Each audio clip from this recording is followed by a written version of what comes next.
We have a pretty good idea what the immediate future of bikes holds, but what happens after that?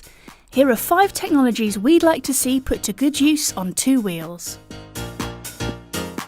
Regular carbon is old hat these days.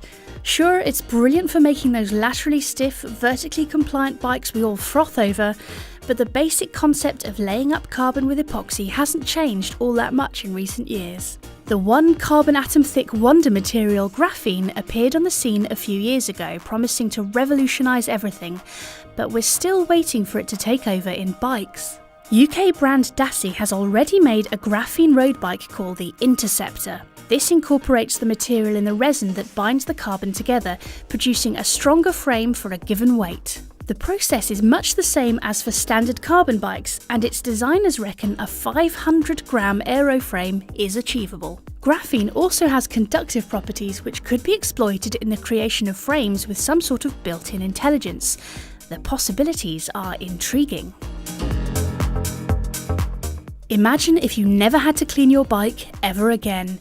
How amazing would that be? Various non-stick and water-repellent coatings have been around for years, so why couldn't we have them on our bikes? Back in 2014, Nissan treated a car with something called Ultra Everdry, and it seemed like mud just wouldn't stick to it. The problem with such coatings is that they need regular application to work, so they're not really a labour saving. A permanent non-stick finish for bikes would be a godsend for winter riding, and what a difference it would make in cyclocross.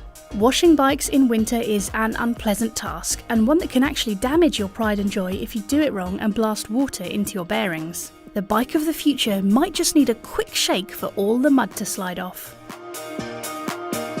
We've already got wireless gear shifting on the road, and it will certainly appear on mountain bikes soon enough, but what about the rest of your bike's components? Brakes, droppers and suspension could all be controlled wirelessly, making for cleaner, more user-friendly designs. Magura has already made an electronic dropper called the Viron, although a hefty price tag and lack of user-friendliness mean it's not been terribly popular. Imagine if you never had to route another cable through a frame, and if swapping your dropper post between bikes were as simple as undoing a single bolt and yanking it out. More wireless kit would mean keeping extra batteries charged, but if it simplifies frame design, drops weight and makes maintenance easier, then we reckon the trade-off might well be worth it. Convincing riders to use wireless brakes might be a little tricky, however.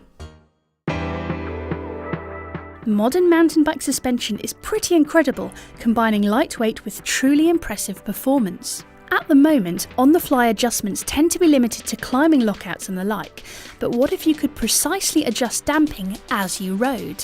Fox's never quite available live valve promises to offer something along these lines, but what we'd really like to see is a true magnetorheological damping setup as found on certain supercars like the Audi R8. Magnetorheological systems use a damping fluid containing tiny magnetic particles whose behaviour can be controlled by electromagnets. By precise adjustment of a magnetic field, the viscosity of the fluid can be altered. In practice, this means you could radically adjust the feel of your suspension with the flick of a switch, or a computer could manage its behaviour for optimum performance. Like electronic gears, such a system would need to be powered, and that brings us to our final piece of tech. Piezoelectric materials generate a voltage when they are subject to mechanical stress, and this phenomenon can be exploited in some interesting ways. Way back in 2008, researchers at a French university were able to demonstrate that a piezoelectric generator could be used to produce a few milliwatts of power, theoretically enough to power a small LED light. We'd love to see such a system employed to keep Di2 batteries topped up, or to power your Garmin on a bikepacking expedition. As more and more electronics make their way onto our bikes, the possible applications are multiplying. While there's no such thing as a free lunch in engineering, this is probably about as close to one as you'll ever get.